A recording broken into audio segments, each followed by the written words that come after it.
Yo, salut tout le monde, c'est Final Fight 4 à l'appareil, j'espère que vous allez bien. Aujourd'hui, on va se retrouver pour une nouvelle vidéo qui sera dans le même principe que celle que j'ai fait pour Pika, des 5 meilleures séries courtes que je vous avais donc réalisées il y a de cela quelques semaines. Ici, ça sera pour Kana et on va faire les 5 meilleures séries courtes de Kana. Je me suis arrangé pour prendre encore une fois des séries qui sont disponibles encore dans le commerce et qui ne sont pas en arrêt de commercialisation. Avant toute chose, comme d'habitude, n'hésitez pas à vous abonner à la chaîne en activant la petite cloche, à liker et partager la vidéo sur vos réseaux sociaux et bien sûr à laisser des commentaires. Avant toute chose et avant de débuter la vidéo, je tiens aussi à préciser que je suis maintenant en partenariat avec le site Lollipop Corner et vous trouverez donc dans le lien de la description un lien vers les abonnements de Lollipop Corner. Vous pouvez donc vous abonner à leur site et également donc du coup souscrire à un abonnement mensuel ou annuel à leur magazine Shonen. C'est un magazine donc Shonen qui va donner un peu toutes les news sur les Shonen et il y a également une offre hentai, donc ça c'est peut-être moins intéressant pour tout le monde, mais l'offre en tout cas des magazines peut être très intéressante. Et en rentrant le code promotionnel Final Effect 4 tout en majuscule, tout sera en tout cas repris dans la description. Mais en rentrant ce code promotionnel, vous avez droit à 10% de réduction sur votre abonnement. Donc voilà, tout ça se trouve dans la description, donc n'hésitez pas à faire tout ça. Et maintenant, on va attaquer directement la vidéo Kana. Donc pour commencer cette vidéo, j'ai choisi un manga qui est un peu plus dans l'air du temps malheureusement de nos jours, puisqu'il s'agit de Contamination. C'est un manga donc basé sur un virus, donc on va dire c'est un peu le coronavirus, sauf qu'ici il s'agit d'une espèce de variante de la peste qui va débarquer et un peu contaminer tout le monde. C'est un manga assez sombre et assez mature, mais qui va vraiment un peu se baser sur ce qu'on vit actuellement avec les masques, etc. pour lutter contre la contamination de ce virus. Il faut savoir que ce virus va quand même faire énormément de victimes dans le monde, un peu comme le coronavirus. Donc c'est vraiment un manga, on va dire, très dans l'air du temps, même s'il est sorti avant le coronavirus. Mais avec ce qu'on vit actuellement, c'est vraiment un manga que je vous conseille pour vraiment être dans l'air du temps. C'est un peu un manga historique alors qu'il est sorti avant. Mais en tout cas, c'était vraiment une bonne histoire, une très bonne histoire. Et j'espère que comme pour la résolution quand même de ce manga, on va aller vers une bonne conclusion pour le coronavirus. Voilà, en tout cas, c'est un manga que je vous invite à découvrir chez Kana et dans la collection même Big Kana ici.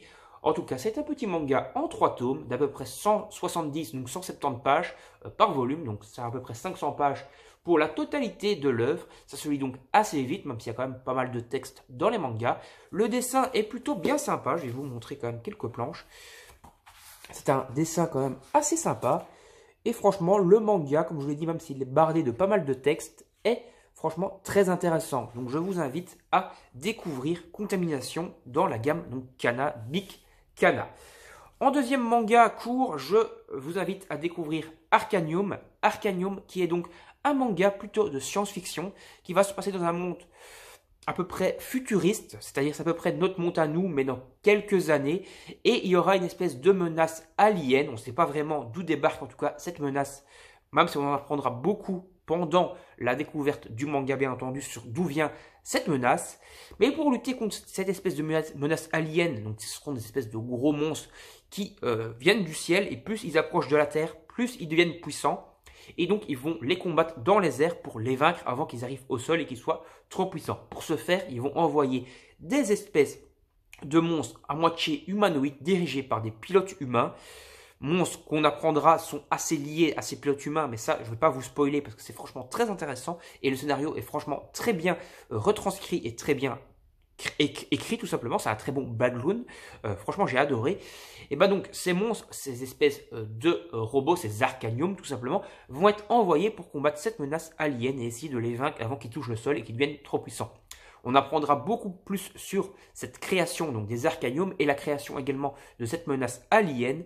Et en plus, on aura franchement une très bonne histoire qui sera basée sur les deux personnages principaux, un frère et une sœur. Le frère qui est en fauteuil roulant et qui sera pilote.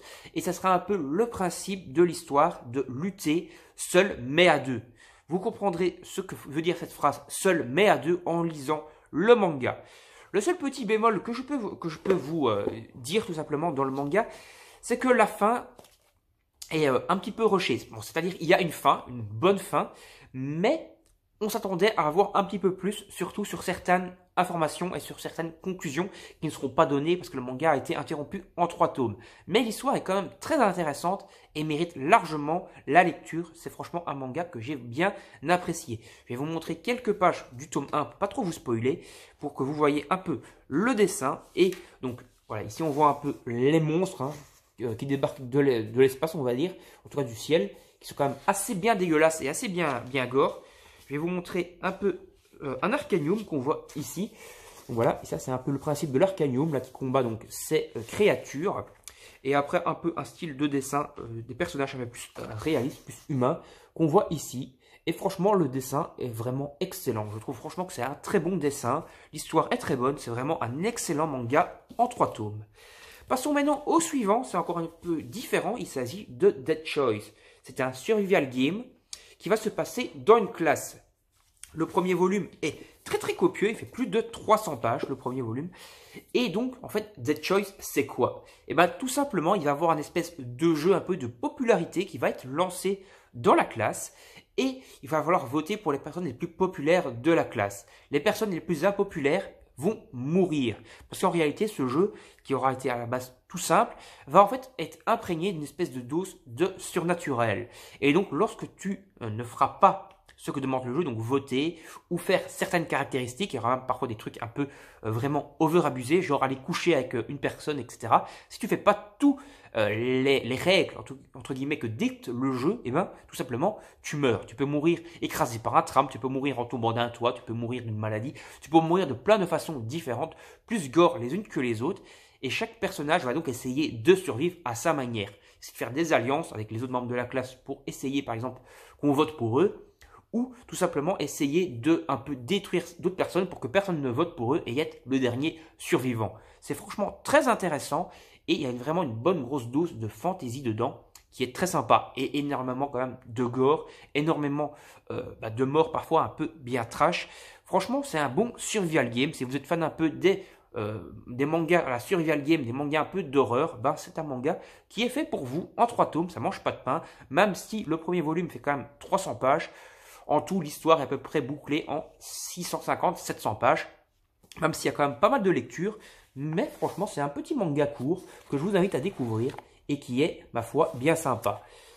Voilà, pour ce qui est du dessin, qui est plutôt sympa, même si certains fonds parfois sont un peu vite, je trouve quand même que le dessin se démerde pas mal. C'est encore une fois chez Big Kana, comme l'était le cas de Contamination, même si pour moi c'est plus un shonen, et c'est pour ma part un bon manga d'horreur de Kana.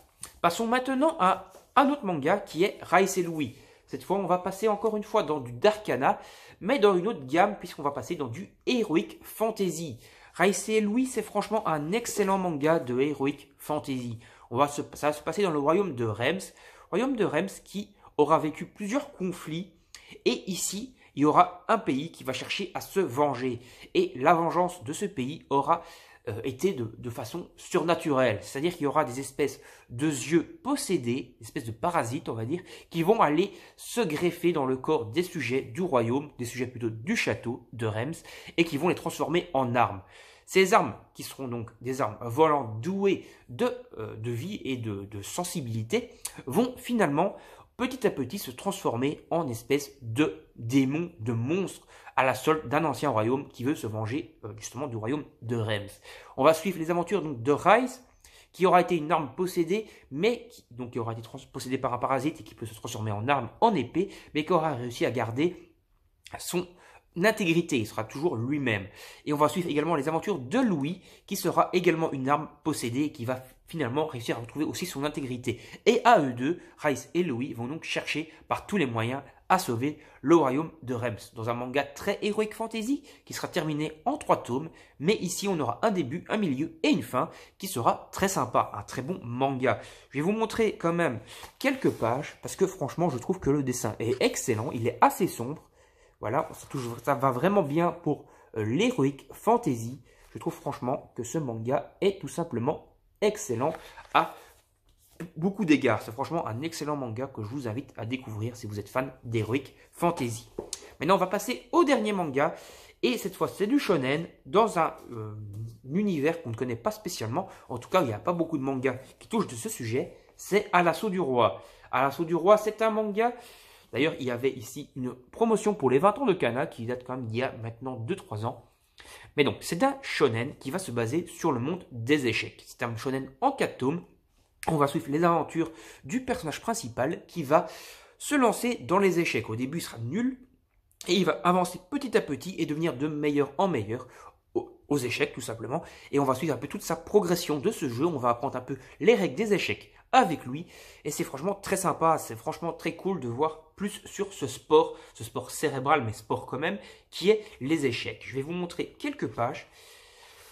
Je trouve vraiment le dessin vraiment tout mignon et tout bien sympa. C'est franchement un très bon shonen et qui permet d'en apprendre plus sur un sport un peu méconnu, en tout cas que moi je ne connaissais pas spécialement parce que je n'en avais jamais joué, etc. Et ça permet d'en apprendre pas mal sur ses règles.